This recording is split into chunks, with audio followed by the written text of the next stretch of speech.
Arestado po ang isang babaeng nagdonotaryo. Kahit hindi naman po siya abogado, dyan po yan sa Las Piñas. Nabisto ang sospek matapos pong dumulog sa NBI ang lehitimong abogado na si Manuel Rodriguez. Naglipa na daw kasi ang mga peking notaryo ng sospek na si Catherine na gamit ang kanyang pangalan. Nadawit patuloy ang abogado sa 3 magkakaibang kaso na wala naman talaga siyang kinalaman. Peke po. Nasuspinde ang notary powers ng biktima dahil po sa modus ng suspect. Ayon sa suspect, nirecruit lamang siya na maging notary agent ng dati niyang amo na isa namang abogado. Nahaharap po ito sa patong-patong na kaso sa ngayon. Attorney, ang resibo.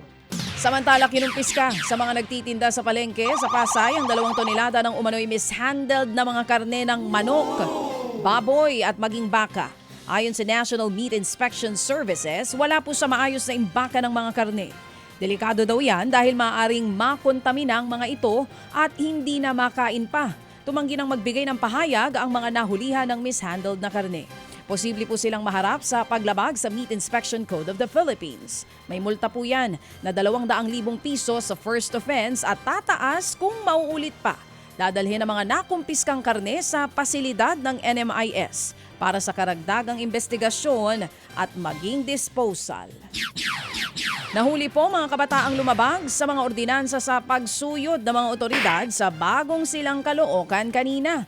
Kabilang po sa mga nasita ang mga nagiinumang grupo ng mga kabataan. Ayon sa kanila, nagse-celebrate lamang daw sila ng kanilang pagkakaibigan at ngayon lamang daw nagkita-kita. Pwede ba yun? Napagsabihan din ang isang bahay na malakas magpatugtog sa 10 oras ng gabi. Nagkaroon din ng habulan sa pagitan naman po yan ng mga pulis at 4 na mga menor de edad. Nasugatan pa ang isa sa kanila dahil po sa pagtakbo. Mayroon ding sinitang mga menor de edad na natutulog po sa bangketa.